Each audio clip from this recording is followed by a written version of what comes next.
నేను మీ బస్సుకు పోతున్నాను. మనం గత 2 రోజులుగా చెప్పుకుంటున్నాం కదా, తల్లిదండ్రులు ఎలా పెంచుతారని. 1 ప్రేమతో, 2 బాధ్యతతో, 3 స్వార్థంతో, 4 ఏ విచక్షణ ఇండిస్క్రిమినేట్గా పెంచుతారని చెప్పుకున్నాం కదా. ఈరోజు 3వ దాని గురించి మాట్లాడినాం.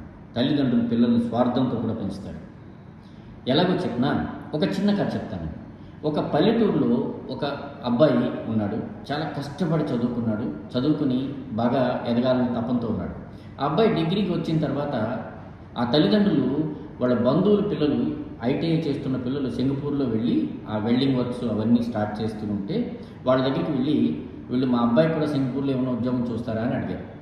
ఆ అబ్బాయి ఏం చెప్పాడంటే, నాకు వెళ్ళడం ఇష్టం లేదు, నేను ఇంకా బాగా ఎదుగుతాను, ఇక్కడే చదువుకుంటానని చెప్పాడు.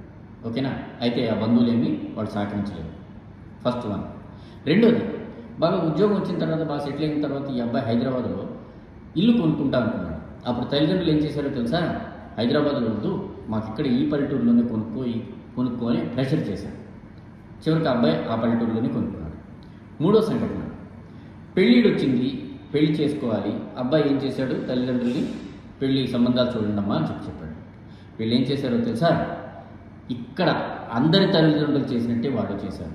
ఏం చేశారో తెలుసా? ఆ అబ్బాయిని బేరం పెట్టారు. ఇన్ని లక్షలు అయితేనే సంబంధం చూడడానికి రండి, లేకపోతే లేదు. ఇన్ని లక్షలు అయితేనే రండి. చివరికి ఆ అబ్బాయి ఏం చేశాడో తెలుసా? చివరికి ఏం చేశాడు అంటే, అబ్బాయి చక్కగా బయట ఒక అమ్మాయిని చూసుకుని పెళ్లి చేసుకుని తన ఏ కట్నం తీసుకోకుండా చేసేసుకున్నాడు. ఈ సంఘటనలో జరిగిన దాంట్లో ఏంటంటే, తల్లిదండ్రులు ఫస్ట్ ఉద్యోగం ఆ అబ్బాయి ఏం కోరుకుంటున్నాడో కాకుండా వీళ్ళకి డబ్బులు సంపాదించే యంత్రంలో చూడడానికి ఆ సింగపూర్ ఉద్యోగాన్ని ట్రై చేశారు. రెండోది, వీళ్ళ పరువు ప్రతిష్ఠ కోసం అని చెప్పేసి ఇల్లు అక్కడ కాకుండా ఇక్కడ కొనుక్కోమన్నారు.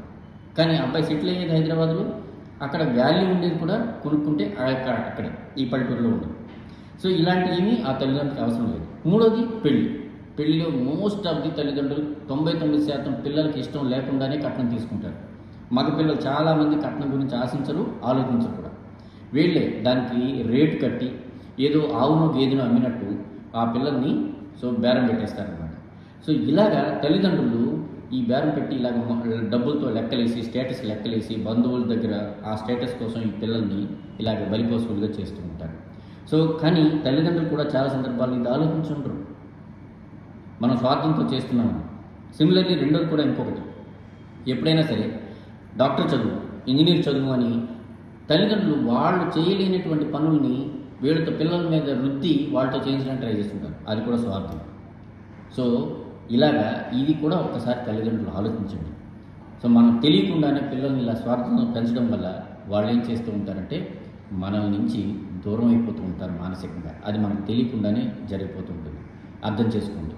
పిల్లల్ని ప్రేమతో పెంచండి, బాధ్యతతో పెంచండి, స్వార్థంతో మాత్రం పెంచకండి.